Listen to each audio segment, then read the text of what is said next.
আসসালামু আলাইকুম concept IT লার্নিংয়ে তোমাদের সবাইকে স্বাগতম। আমি আবদুল্লাহ জাবির আল গাজি, প্রভাষক আইসিটি হইল্যান্ড কলেজ দিনাজপুর।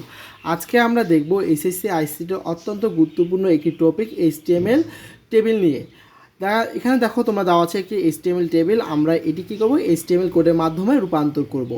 আসো শুরু করি। আমরা কি জানি, যে কোনো এইচটিএমএল কোড লেখার জন্য প্রথমে এইচটিএমএল কথাটি লিখতে হয়, ট্যাগটি লিখতে হয়, তারপরে বডি ট্যাগটি লিখতে হয়। যেহেতু এটি কি একটি এইচটিএমএল টেবিল, সো আমাদের কোন ট্যাগ ইউজ করতে হবে, টেবিল ট্যাগটি ইউজ করতে হবে।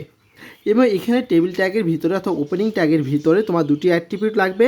প্রথম অ্যাট্রিবিউটটি হচ্ছে বর্ডার ইজ ইকুয়াল টু 1, অর্থাৎ চারদিকে যে লাইনগুলো সেগুলো হচ্ছে তোমার বর্ডার। এবং আইটি লাগবে সেল স্পেসিং নামে অ্যাট্রিবিউট। সেল স্পেসিংয়ের মান আমরা কী করে দেবো, 0 করে দেবো। অর্থাৎ মনে করো এটি চারদিকে কি বর্ডার, এই যে সেলের ভিতরে কি এদিকে যে গ্যাপগুলো আছে না, এই গ্যাপগুলো তো নাই, এই টেবিলে কি আসে না, সেজন্য আমাদের সেল স্পেসিং 0 করে দিতে হবে। এরপর দেখো এই টেবিলের প্রথমে কি শুরু আছে, আইসিটি কথাটি রয়েছে।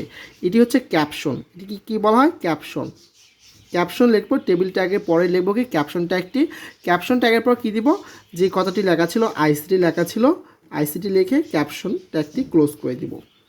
আমরা কি জানি, টেবিল কাজ করে কি হিসেবে, রো ভিত্তিক কাজ করে। সো আমাদের এখানে কী দিতে হবে, টিয়ার ট্যাগটি শুরু হবে এবং সবার লাস্টে টিয়ার ট্যাগটি শেষ হবে। আমরা কি করলাম, একটা টেবিল রো ট্যাগটি নিলাম। নেওয়ার পরে ভিতরে কি থাকে, আমরা কি জানি টেবিল ট্যাগ সেলের ভিতরে তোমার সেল দুই রকমের হতে পারে, একটা হচ্ছে টেবিল ডাটা, একটা হচ্ছে টেবিল হেডিং। যেহেতু লেখাটি তোমার মাঝখানে আছে এবং দেখে মনে হচ্ছে লেখাটি মোটা, সো আমরা টেবিল হেডিং ট্যাগটি ইউজ করবো, অর্থাৎ টিএস ট্যাগটি ইউজ করব। কিন্তু বন্ধু এখানে একটু লক্ষ্য রাখো, তোমার এই যে হার্ডওয়্যার যে সেলটা রয়েছে, এটা দেখো তো কয়টা কলাম নিয়ে গঠিত হয়েছে। এই যে নিচের যে দাগটা যদি আমরা উপরের দিকে একটু ডট ডট কল্পনা করি, তাহলে দেখো একটা কলাম, দুটা কলাম। যেহেতু দুটা কলাম নিয়ে তোমার এই যে হার্ডওয়্যার সেলটি গঠিত হয়েছে, সো এখানে আমাদের অতিরিক্ত একটি অ্যাট্রিবিউট নিতে হবে, অর্থাৎ টিএসের ভিতরে অ্যাট্রিবিউট নিতে হবে। যেহেতু কলাম নিয়ে হয়েছে, সো এটা হবে কল স্প্যান নামে একটি অ্যাট্রিবিউট দিতে হবে, অর্থাৎ অ্যাট্রিবিউট নেম হবে কল স্প্যান। এবং কয়টি কলাম নিছে, একটা, দুটা কলাম নিছে, সো অ্যাট্রিবিউট ভ্যালু হবে কত, 2। তারপর কি আছে, হার্ডওয়্যার কথাটি লিখে দিতে হবে এবং টিএস ক্লোজ করে দিলাম। যেহেতু আর কোনো এলিমেন্ট নেই, সো টিআর ট্যাগটি কী হবে, ক্লোজ হয়ে যাবে। অর্থাৎ আমাদের প্রথম লাইনে প্রথম রোর জন্য টিআর শেষ, পরের রোর জন্য আবার কি টিআর শুরু হবে, এখানে কি টিআর শেষ হবে। সো নতুন একটি টিআর ট্যাগ নিলাম। নেওয়ার পর দেখো এই লেখাটি কী আছে, বাঁ দিকে আসছে এবং নর্মাল মনে হচ্ছে। যদি কোনো লেখা বাঁ দিকে এবং নর্মাল মনে হয়, তাহলে কী হবে, টিডি ট্যাগ ইউজ হবে। কোন ট্যাগ, টিডি মানে হচ্ছে টেবিল ডাটা। কিন্তু এখানে আবার লক্ষ্য করো, এই যে টিডি অর্থাৎ এই সেলটা কয়টা রো নিয়ে গঠিত হয়েছে, এটা আমরা এদিকে একটু কল্পনা করি, ডট ডট দিয়ে নিই, আবার এটা এদিকে ডট ডট দিয়ে কল্পনা করে নিই। তাহলে একটা, দুটা, তিনটা রো মিলে এই সেলটি যেহেতু গঠিত হয়েছে, রো নিয়ে যেহেতু গঠিত হয়েছে, সো প্রথম অর্থাৎ ওপেনিং ট্যাগ টিডির ভিতরে রো স্প্যান ট্যাগটি ইউজ করতে হবে। কোন ট্যাগটি ইউজ করতে হবে, রো স্প্যান। কয়টি রো নিয়ে গঠিত হয়েছিল, একটা, দুটা, তিনটা, সো রো স্প্যান 3 লিখতে হবে। লেখার পর দেখো নেটওয়ার্ক ডিভাইস, প্রথমে লেখো নেটওয়ার্ক।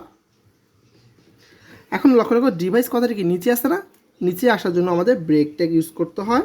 তারপর ডিভাইস কথাটি লিখলাম এবং টিডি ট্যাগটি ক্লোজ। এখানে লক্ষ্য রাখো, যদি নেটওয়ার্ক ডিভাইস কথাটি যদি একসাথে থাকতো, তখন কিন্তু ব্রেক ট্যাগটি ইউজ করতে হতো না। এখন অর্থাৎ কি, আমার এই নেটওয়ার্ক ডিভাইস কথাটি শেষ হয়ে গেল। এখন দেখো পরের এলিমেন্টটি কী হয়েছে বা সেলটি হচ্ছে হাব। এখন কি টিডি লিখলাম, কিন্তু এখানে লক্ষ্য রাখো হাব কথাটি কি ডান দিকে আসে, কি আছে, ডান দিকে। সো আমাদের টিডি ট্যাগের ভিতরে অ্যালাইন নিতে হবে, ALIGN, অ্যালাইন। যেহেতু ডান দিকে আছে, রাইট। দেখো হাব কথাটি কোন দিকে আছে, ডান দিকে আছে না, সো টিডি অ্যালাইন রাইট। তারপর কি লিখবো, হাব টিডি ক্লোজ। আর কোনো কি এলিমেন্ট আসছে এখানে হাবের পরে, না, টিআর ট্যাগটি ক্লোজ হয়ে যাবে। এখন পরের সারির জন্য আসো বা রোর জন্য টিআর শুরু হবে, টিআর শেষ, সো নতুন একটি টিআর নিতে হবে, টিআর ট্যাগ। এখন দেখো যেহেতু টিআর ট্যাগের পরে টিডি, কিন্তু এই নেটওয়ার্ক ডিভাইসের কাজটা আমরা কি এখানে শেষ করে দিয়েছি না, যে rowspan 3। সো আমাদের এটা নিয়ে কোনো কাজ নেই, কাজ হচ্ছে পরেরটা সুইচ নিয়ে, কারণ দেখো এই যে রো হচ্ছে কি, এইটা কিন্তু রো তোমার নতুন রো কি এটা, এখানে কি আমরা নেটওয়ার্ক ডিভাইসের কাজটি অলরেডি শেষ করে নিয়েছি। সো আমাদের পরের এলিমেন্ট কি সুইচ। কিন্তু সুইচ টেবিল ডাটায় দেখো মাঝখানে আছে না, মাঝখানে থাকলে অ্যালাইন রাইট হয়। সো আমরা কি করব, এখানে টিডি লিখব, তারপর অ্যালাইন মাঝখানে থাকলে কী হবে, অ্যালাইন সেন্টার, মাঝখানে থাকলে অ্যালাইন সেন্টার, তারপর সুইচ কথাটি লিখে দিব এবং টিডি ক্লোজ। যেহেতু আর কোনো এলিমেন্ট নেই, সো টিআর ট্যাগটিও কী হয়ে যাবে, ক্লোজ হয়ে যাবে। এখন নতুন করে লাস্টের লাইনের জন্য, লাস্টের রোর জন্য কি টিআর শুরু হবে, টিআর শেষ হবে। সো নতুন একটি ট্যাগ নিলাম, টিআর ট্যাগ। টিআর ট্যাগের ভিতরে কী থাকে, টেবিল ডাটা। যেহেতু নেটওয়ার্ক ডিভাইসের জন্য অলরেডি কাজ শেষ হয়ে গেছে, সো আমাদের নেক্সট টেবিল ডাটা হচ্ছে কি রাউটার। রাউটার কথাটি কী আছে, বাঁ দিকে আসে। বাঁ দিকে থাকলে আমরা আগেই জানতাম টিডি লিখলে লেখাটি অটোমেটিকলি কী হয়, বাঁ দিকে চলে আসে।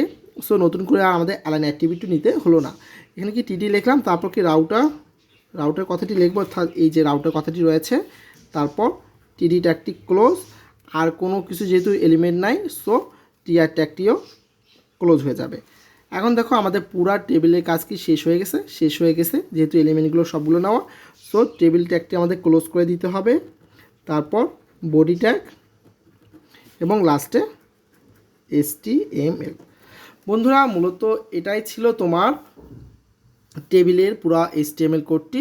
আশা করি তোমরা বুঝতে পেরেছো কিভাবে তোমার এই টেবিলের জন্য HTML কোডটি করতে হবে। যদি তোমরা এইভাবে স্টেপ বাই স্টেপ টেবিলের HTML কোডগুলো করে থাকো, তাহলে কোনো টিচারই তোমার জন্য কোনো মার্ক কাটতে পারবে না।